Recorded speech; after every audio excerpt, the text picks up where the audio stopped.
आज हम सुनने जा रहे हैं जवाहरलाल नेहरू द्वारा लिखित पत्र जो उन्होंने अपनी पुत्री इंदिरा गांधी के लिए लिखा था।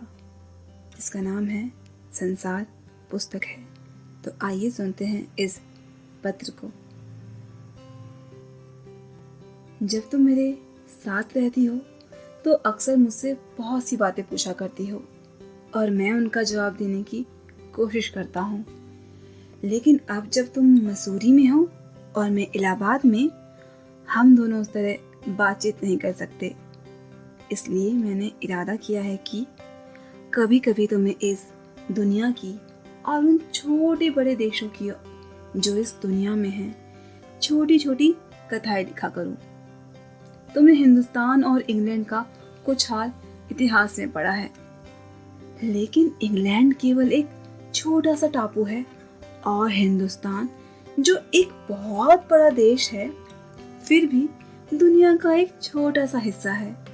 अगर तुम्हें इस दुनिया का कुछ हाल जानने का शौक है तो तुम्हें सब देशों का और उन सब जातियों का जो इनमें बसी हुई हैं ध्यान रखना पड़ेगा। केवल एक छोटे से देश का नहीं जिनमें तुम पैदा हुई हो। मुझे मालूम है कि इन छोटे छोटे खतों में बहुत थोड़ी सी बातें बतला सकता हूँ, लेकिन मुझे आशा है कि इन थोड़ी सी बातों को भी तुम शौक से पढ़ोगी और समझोगी कि दुनिया एक है और दूसरे लोग जो इसमें आबाद हैं हमारे भाई बहन हैं। जब तुम बड़ी हो जाओगी तो तुम दुनिया और उसमें आदमियों का हाल मोटी मोटी किताबों में पढ़ोगी।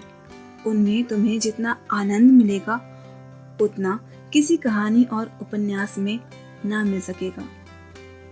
यह तो तुम जानते ही हो कि यह धरती लाखों करोड़ों वर्ष पुरानी है और बहुत दिनों तक इनमें कोई आदमी नहीं था। आदमियों से पहले सिर्फ जानवर थे और जानवरों से पहले एक ऐसा समय था जब इस धरती पर कोई जानदार चीज ना थी। आज जब यह दुनिया हर तरह के जानवरों और आदमियों से भरी हुई है, उस जमाने का ख्याल करना भी मुश्किल है जब यहाँ कुछ ना था।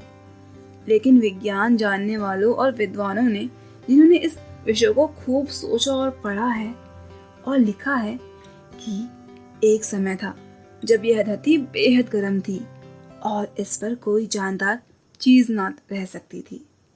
और अगर हम उनकी किताबें पढ़ें और पहाड़ों और जानवरों की पुरानी हड्डियों को गौर से देखें तो हमें खुद ब खुद मालूम हो जाएगा कि ऐसा समय जरूर रहा होगा। तुम इतिहास की किताबों में ही पढ़ सकती हो, लेकिन पुराने जमाने में तो आदमी पैदा ही ना हुआ था। किताबें कौन लिखता? तब हमें उस जमाने की बातें कैसे मालूम हो? यह तो हो नहीं सकता कि हम बैठे बैठे हर एक बात को सोच निकालें।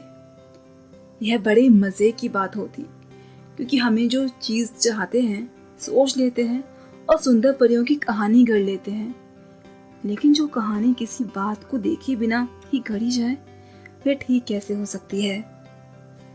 लेकिन खुशी की बात यह है कि उस जमाने की लिखी हुई किताबें ना होने पर भी कुछ ऐसी चीजें हैं जिनसे हमें उतनी ही बातें मालूम होती हैं जितनी किसी किताब से होती।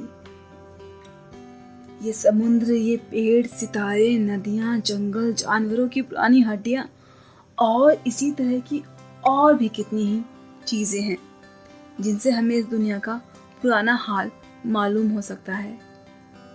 मगर हाल जानने का एक असली तरीका यह नहीं है कि हम केवल दूसरों की लिखी हुई किताबें पढ़ लें, बल्कि खुद संसार रूपी पुस्तक को पढ़ें। मुझे आशा है कि पत्थरों और पहाड़ों को पढ़कर तुम थोड़े ही दिनों में उनका हाल जानना सीख जाओगी। सोचो कितने मजे की बात है। एक छोटा सा रोड़ा जिसे तुम सड़क पर या पहाड़ के नीचे पड़ा हुआ देखती हो, शायद संसार की पुस्तक का छोटा सा पृष्ठ हो। शायद उससे तुम्हें कोई नई बात मालूम हो जाए। शर्त तो यही है कि तुम्हें उसे पढ़ना आता हो। कोई जबान, उर्दू, हिंदी या अंग्रेजी सीखने के लिए तुम्हें उसके अक्षर सीखने होते हैं। इसी तरह पहले तुम्हें प्रकृति के अक्षर पढ़ने पड़ेंगे, तभी तुम उसकी कहानी और उसके पत्थरों और चट्टानों की किताब को पढ़ सकोगी। शायद अब भी तुम उसे थोड़ा थोड़ा पढ़ना जानती हो। जब तुम कोई छोटा सा गोल चमकीला रोड़ा देखती हो तो क्या वह तुम्हें कुछ नहीं बतलाता? यह कैसे गोल और चिकना और चमकीला हो गया, और उसके खुरदरे किनारे व कोने कैसे हुए? अगर तुम किसी बड़ी चट्टान को तोड़कर टुकड़े टुकड़े कर डालो तो हर एक टुकड़ा खुरदरा और नुकीला होगा। यह गोल चिकने रोड़े की तरह बिल्कुल नहीं होगा। इतनी चमकीला और चिकना और गोल हुआ। अगर तुम्हारी आंखें देखें और कान सुने तो तुम भी उसी के मुंह से उसकी कहानी सुन सकती हो। वह तुमसे कहेगा कि एक समय जिसे शायद बहुत दिन गुजरे हों, वह भी एक चट्टान का टुकड़ा था, उसी टुकड़े की तरह जिनमें किनारे और कोने थे, जिसे तुम बड़ी चट्टान से तोड़ती हो। शायद किसी पहाड़ के दामन में पड़ा रहा, तब पानी आया, उसे बहाकर छोटी घाटी तक ले आया। वहां से एक पहाड़ी नाली ने ढकेल कर उसे एक छोटे से दरिया में पहुंचा दिया। इस छोटे से दरिया से वह बड़े दरिया में पहुंचा। इस बीच वह दरिया की पेंदी से लुढ़कता रहा, उसके किनारे घिस गए और वह चिकना और चमकदार हो गया। इस तरह वह कंकड़ बना जो तुम्हारे सामने है। किसी वजह से दरिया उसे छोड़ गया और तुम उसे पा गई। अगर दरिया उसे और आगे ले जाता तो वह छोटे होते होते अंत में बालू का एक जर्रा हो जाता और समुद्र के किनारे अपने भाइयों से जा मिलता, जहां एक समुद्र बालू का किनारा बन जाता, जिस पर छोटे छोटे बच्चे खेलते और बालू के घरौंदे बनाते। अगर एक छोटा सा रोड़ा तुम्हें इतनी बातें बता सकता है तो पहाड़ों और दूसरी चीजों से जो हमारे चारों तरफ है, हमें और कितनी बातें मालूम हो सकती हैं।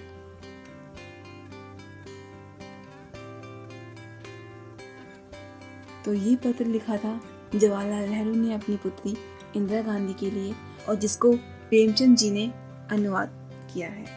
धन्यवाद।